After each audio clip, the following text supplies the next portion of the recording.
762e jour sur le continent sud, dans la région de Raklev, la journée a révélé le lac d'Alch dans toute sa clarté, les eaux sereines reflétant le ciel azur et les lointaines montagnes enneigées dans une scène presque onirique dans sa beauté.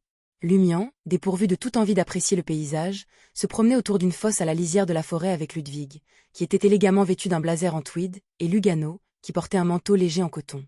La fosse contenait des corps très décomposés, à moitié fondus dans le sol environnant comme s'ils fusionnaient avec lui, se décomposant d'une manière unique qui restituait les nutriments à la terre. Voyant cela, Lumian comprit pourquoi Oxito, un roi chaman, ne détruisait pas les corps après ses rituels, laissant derrière lui des preuves et des traces. Enterrer les corps et leur permettre de retourner sur Terre faisait probablement partie du rituel.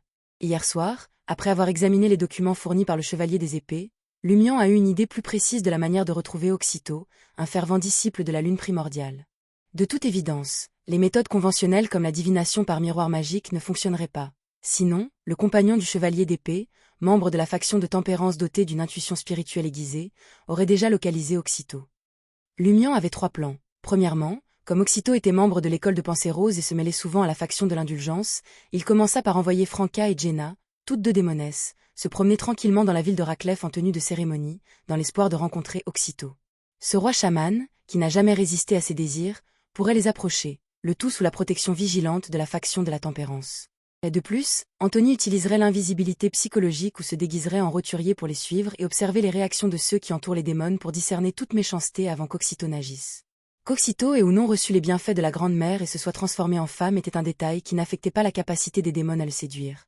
Lumian a déduit des expériences de Madame Puali et Franca qu'Oxito serait toujours attiré par les femmes, et pourrait tout aussi bien s'intéresser aux hommes. Deuxièmement, en utilisant sa propre lignée d'Ombella et la capacité unique des bienheureux de la Grande Mère à sentir les autres à une certaine distance, il prévoyait de parcourir la région de Raklev dans l'espoir d'en extraire Oxito. Et de même, Lugano, qui portait également une anomalie possiblement liée à la Grande Mère, servirait d'excellent appât. Troisièmement, il a envisagé de revisiter les sites qu'Oxito avait visités auparavant pour voir ce qui pouvait être mangé. Se pinçant le nez, Lumian inspecta soigneusement les traces autour et à l'intérieur de la fosse ainsi que les nombreux corps pendant un moment, puis tourna la tête pour demander à Ludwig. « Est-ce que c'est sale ?» « Très sale. » Ludwig hocha la tête avec insistance. « Sale de la part de la Grande-Mère ?» Lumian insista encore plus. Ludwig fredonnait affirmativement, son expression remplie de conflit. Sans surprise, il a entendu son parrain demander. « Est-ce que c'est comestible ?» À cette question, Lugano ne put s'empêcher de s'étouffer, tandis que Marik, habituellement stoïque chevalier d'épée, haussa légèrement les sourcils. Ludwig a répondu à contre-cœur. « Oui. » « Pouvez-vous sentir l'enfant né de ces cadavres après avoir mangé ?» Lumian s'enquit en outre. D'après son expérience, ces corps avaient probablement été imprégnés pendant le rituel, portant dans leur ventre des créatures ressemblant à des oiseaux griffus à croissance rapide, qui déchiraient ensuite l'abdomen de leurs parents, absorbant les restes et émergeant d'elles-mêmes. D'un point de vue mystique, que ce soit volontairement ou de force, les créatures griffues ressemblant à des oiseaux et les cadavres partageaient un lien sanguin profond, ce qui permettait de les retrouver facilement les uns des autres, ou même de lancer des malédictions à distance. Cependant, selon les documents du chevalier des épées, les divinations utilisant ce lien sanguin avaient été infructueuses, comme si les créatures issues de ces cadavres avaient disparu de ce monde. Cela pourrait être dû au fait qu'un individu de haut rang lance une contre-divination ou un changement dans l'état des créatures. Le seul espoir de Lumian était que Ludwig puisse glaner des informations différentes en consommant la chair. Ludwig, avec un visage maussade, a déclaré « Vous pouvez extraire un peu de sang des cadavres grâce à une certaine méthode de cuisson. Bien que cela ne me permette pas de détecter la position et l'état de l'enfant à une grande distance, je devrais être capable de détecter sa présence dans un rayon de 30 mètres. » D'accord, Lumian a estimé que les résultats étaient meilleurs que prévu. Ensuite, il regarda Ludwig s'accroupir et utiliser un couteau et une fourchette en argent d'enfant pour séparer un morceau de chair à moitié fondu, à moitié pourri de l'un des cadavres. Le pus jaune qui coule et l'état grotesque de la chair ont fait détourner Lugano, regardant vers le lac d'Alch et la ville de Raklev de l'autre côté de l'eau. Ludwig demanda ensuite à Lumian de récupérer une poêle en fonte, un support, de la farine de blé, de la liqueur, diverses épices et un morceau de saindoux solidifié du sac du voyageur. Lumian a assumé le rôle d'assistant du chef, principalement responsable de l'allumage du feu. Ludwig a d'abord fait fondre le saindoux, puis ajouté un peu de liqueur et quelques épices, les faisant frire jusqu'à ce que le mélange soit richement aromatique. Ensuite, il a enveloppé la chair pourrie dans de la farine de blé et l'a jetée dans la poêle, la faisant frire dans le saindoux profondément coloré et parfumé. Les odeurs de parfum et d'odeurs fétides se mêlaient et se répandaient progressivement. Finalement, Ludwig finit de cuisiner et fourra la boulette de viande frite et enrobée de farine dorée, la fourrant dans sa bouche. Il mâchait, les larmes semblant lui monter aux yeux, l'air pitoyable comme s'il avait été lésé. « Tu ne t'es pas plaint quand tu as mangé du Loki cru » a plaisanté Lumian. Ludwig marmonna en parlant. Le pourri n'a pas bon goût et il n'y a aucune spiritualité dedans. Après avoir avalé la boulette de viande frite qui avait l'air plutôt appétissante, Ludwig continua pensivement en la savourant. L'anniversaire du défunt est le 2e jour de chaque année. Y a-t-il quelque chose de spécial à ce sujet? Demanda Lumian. Fourrant des bonbons dans sa bouche, Ludwig répondit avec désinvolture. Dans les mythes, le 1er jour, l'aîné a créé le monde. Le 2e, la grande-mère est née. Je n'ai jamais entendu parler d'un tel mythe. Murmura Lugano, perplexe, dos à Ludwig. Lumian, plongé dans ses pensées, déplaça son regard vers un autre corps. Leurs anniversaires ne pourraient pas tous être le 2e jour de chaque année, n'est-ce pas? Je me souviens que la nouvelle année pour de nombreuses tribus du continent sud n'est pas la même que sur le continent nord, ce n'est pas forcément le 1er janvier. Alors, quel est le 2e jour et quel calendrier utilisons-nous? Ludwig, avec des bonbons dans la bouche, a déclaré. N'importe lequel ferait l'affaire, à condition que ce soit le 2e jour de la nouvelle année selon le calendrier auquel on croit. Purement symbolique, alors. Lumian se tourna vers le chevalier des épées. Avez-vous confirmé l'identité et la date de naissance de ces corps?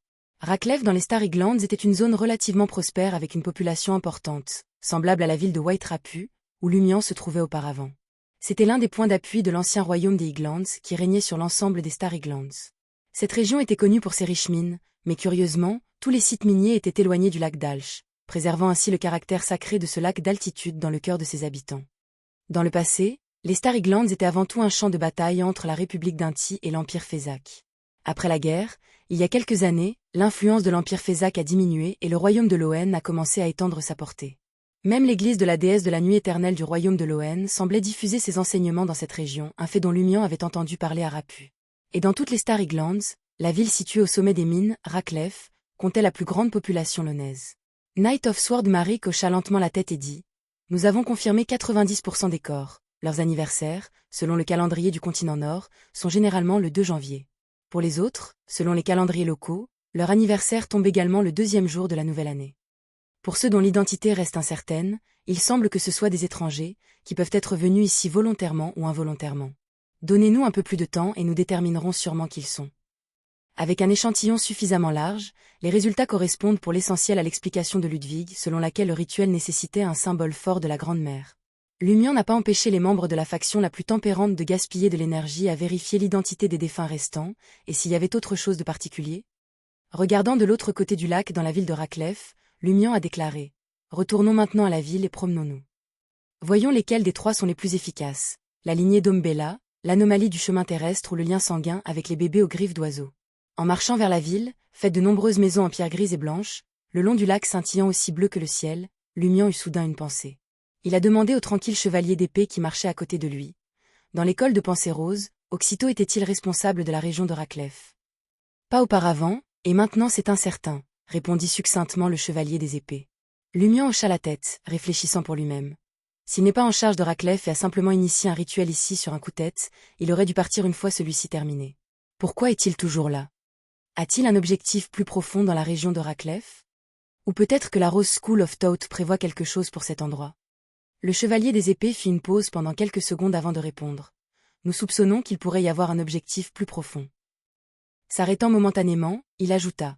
Avant la création du royaume des Highlands, de nombreuses régions des Starry-Glands adoraient la mort, et Raclef était l'un des endroits les plus influencés par cette croyance. Même aujourd'hui, certaines coutumes locales portent encore des vestiges de ce culte de la mort. Pendant qu'il parlait, les 3 adultes et un enfant sont arrivés à l'extérieur de la ville de Raclef. Raclef, comparé à la ville raffinée de White Rapu, l'architecture ici était beaucoup plus robuste. Même s'il y avait des gens vêtus de robes rouges foncées et de robes claires, la plupart portaient des vêtements de travail en toile plus résistants. Avant même d'atteindre les portes de la ville, Lumian pouvait déjà sentir l'agitation.